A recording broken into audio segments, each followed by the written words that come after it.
सुनो तारू काजी बोली का कहतनी। अरे हमारा लाठी टार्च कहाँ बा, देबू खेते जाई। ठीक बा जातनी न, हमरो एगो बात सुन लो। जाड़ा में लागे जड़ैया बलम, चली संगे सुती ओढ़ के रजैया बलम, चली संगे सुती ओढ़ के रजैया बलम। सुतब ना ओढ़ के रजैया धनी, रजैया धनी सब गेहूँ चर जइहा लीला गैया धनी। सब गेहूं चर जइहा लीला गैया धनी। ई बताव खाली घरे सुतले से काम चल जाई? आजकल नील गाय इतना परेशान कइले बाड़ी स, जाइब ना त का खइबू?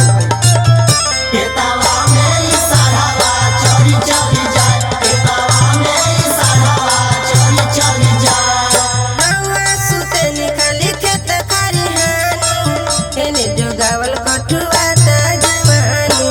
हेले जोगावल कटुआ ता जवानी, हेले जोगावल कटुआ ता जवानी। सुतब ना हम जदि खेत खरिहानी, कहाँ से खियाइब रोटी बड़ी परेशानी। बड़ी परेशानी हो बड़ी परेशानी, बड़ी परेशानी हो बड़ी परेशानी। अकेले ना आई उहैया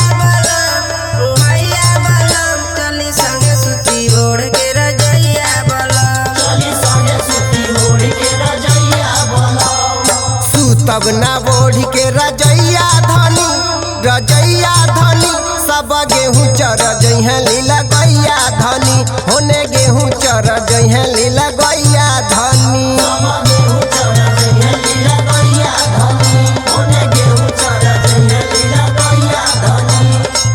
अच्छा ये बताओ, कहत अरे कि हमारा बारे में सोचू, अरे तोरा बारे में का सोची? तोरा कौन चीज के कमी बा बताओ? कमी पूछतनी? हे जाड़ा पाला में हम कैसे रात काटतनी, रउआ का बुझाता?